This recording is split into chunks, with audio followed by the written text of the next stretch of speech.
Hi friends, ನೋಡಿ ಇದು pineapple ಶೀರಾ ತುಂಬಾ ರುಚಿಯಾಗಿರುತ್ತೆ. ಸೊ ಇವತ್ತು ಅದನ್ನು ಹೇಗೆ ಮಾಡೋದಂತ ನಿಮಗೆ ತೋರಿಸಿಕೊಡ್ತೇನೆ. So welcome back to my channel cook like Suja. Pineapple ಶೀರಕ್ಕೆ ಏನೆಲ್ಲ ಬೇಕಂತ ನೋಡೋಣ. ಮೊದಲೇದಾಗಿ ಪೈನಾಪಲನ್ನು ಈ ರೀತಿ ಕಟ್ ಮಾಡಿ ಇಟ್ಕೊಂಡಿದ್ದೇನೆ.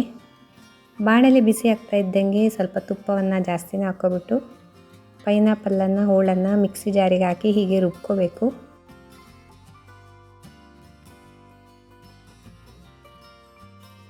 ಫೈನ್ ಪೇಸ್ಟ್ ಮಾಡಿಕೊಂಡ್ರೂ ನಡೆಯುತ್ತೆ, ಈ ರೀತಿ ರುಬ್ಕೊಂಡು ನಡೆಯುತ್ತೆ. ಗ್ಯಾಸ್ ಸ್ಟವ್ನ ಮತ್ತೊಂದು ಕಡೆ ಬಾಣಲೆಯಲ್ಲಿ ತುಪ್ಪ ಹಾಕಿ ಗೋಡಂಬಿ ದ್ರಾಕ್ಷಿಯನ್ನು ಕೂಡ ಹುರ್ಕೊಳ್ಬೇಕು.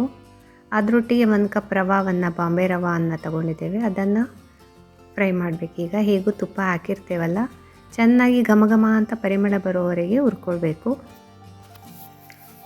ಗ್ಯಾಸ್ ಸ್ಟವಲ್ಲಿ ಹೇಗೂ 2 ಬರ್ನರ್ ಇದ್ದೇ ಇರುತ್ತೆ. ಸೊ 2 ತವಾ ಇದ್ದರೆ ಎಟ್ ಎ ಟೈಮ್ ಈ ರೀತಿಯಲ್ಲಿ ಮಾಡಿಕೊಂಡ್ರೆ ಬೇಗ ರೆಸಿಪಿ ಮುಗಿಯುತ್ತೆ. ಈ ಕಡೆ ಪೈನಾಪಲ್ ಪೇಸ್ಟಿಗೆ ಸಕ್ಕರೆಯನ್ನು ಹಾಕಿ ಚೆನ್ನಾಗಿ ಮಿಕ್ಸ್ ಮಾಡಬೇಕು. ಈಗ ಅದಕ್ಕೆ ಸ್ವಲ್ಪ ಮಟ್ಟಿಗೆ ನೀರನ್ನು ಕೂಡ ಸೇರಿಸಿ ಬೇಯಿಸ್ಕೊಳ್ಬೇಕಾಗತ್ತೆ. ಈಗ ಮತ್ತೊಂದು ಕಡೆ ರವೆ ಚೆನ್ನಾಗಿ ಹುರ್ಕೊಳ್ತಾ ಇದೆ, ಘಮ ಘಮ ಅಂತ ಪರಿಮಳ ಬರೋಕ್ಕೆ ಸ್ಟಾರ್ಟ್ ಆಗಿದೆ.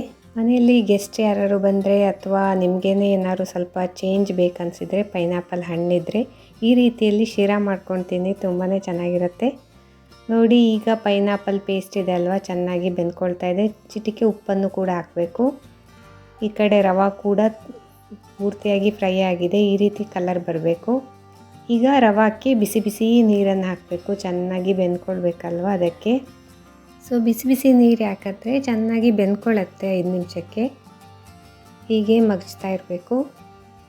ಈಗ ಪೈನಾಪಲ್ ಪೇಸ್ಟ್ ಬೆಂದ್ಕೊಂಡಿದೆಲ್ವ, ಅದನ್ನು ಕೂಡ ಇದಕ್ಕೆ ಸೇರಿಸಿ 3/4 ಕಪ್ಪಷ್ಟು ಸಕ್ಕರೆ ಹಾಕಬೇಕು.